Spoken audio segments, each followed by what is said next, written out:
तेरी प्यारी प्यारी दो अखियां इस दिल से मुझको क्या सजा दी। नमस्कार दोस्तों, Krishna ji official YouTube channel पे आप लोगों का स्वागत है।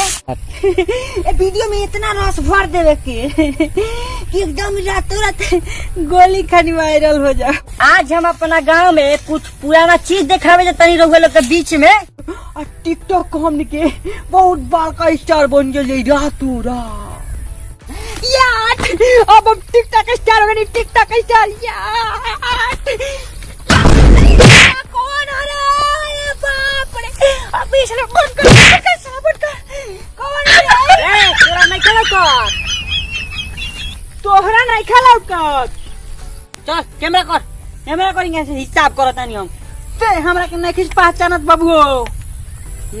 तोर सकालवा देख के मालूम चलता कि ते कितना नीमन घर के बारिश। ओए घर पर मत जो, तोहरा के पहले हम अपन औकात बता दी। हम टिकटॉक के बहुत बड़का स्टार बनी, बहुत बड़का स्टार। तनी बउआ इज्जत से बतिया हुआ, इज्जत से। ते हमरा के चिन्हत नहीं थीस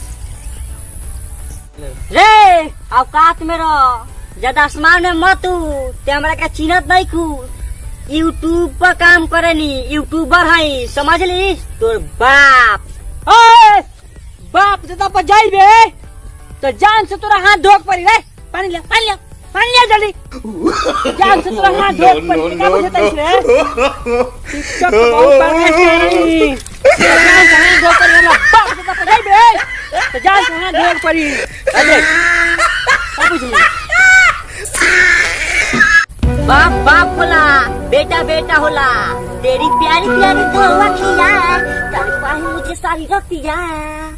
चला था तो चांद तक न तो शाम तक। ओए, अगर टिकटॉक के बारे में उल्टा सीधा बोला बे तो काम बहुत खराब हो जाये। क्या समझ ली? तोरा ले ज्यादा पहचान हमार बा।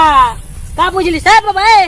तने नहीं बा हो, तोरा के समझाओ में हमरा ज्यादा टाइम ना लगी। का बुझत रे? टिकटॉक के स्टार है, टिकटॉक के बुझली सुनो ते? का बुझली? हां का बोला? ए बाबा तू हमरा को पहचान करो। तू बताओ ये तू लोग कितना कमा ले लो है नौटंकी से। कब हुआ उठा के धरा लो, कब हुआ उठा के धरा ले लो। हम टिकटॉक बनावे नी, टिकटॉक से 1 लाख रुपया महीना में कमानी। यही से कहा बेटा बेटा हो, बाप बाप हो। हम 2 लाख महीना कमानी। हम तोरे खाली ना कहनी कि एगो लाइक कर दले, एगो फॉलोअर कर दले।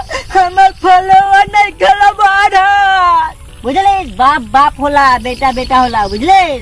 बबुआ झगड़ा झुगड़ा तू लो मत कर लो। तू अपना जगह सही बाड़ा, वो अपना जगह सही बाड़ा। तू टिकटॉक पर बाड़ा, वो यूट्यूब पर बाड़ा। मिलजुल कर बनावा लोगिन, आगे बढ़ा लोग, उनते ओकरे कहल जाला। तू अपना मेहनत से बढ़ाता रह, ये अपना मेहनत से बढ़ाता रह, ये अपना कर्म से बढ़ाता रह, तू अपना कर्म से बढ़ाता रह। दोनों जना मेहनत करो लोगिन, दोनों जना नाम कमा लोगिन, और दोनों जना मिल के राय से रह।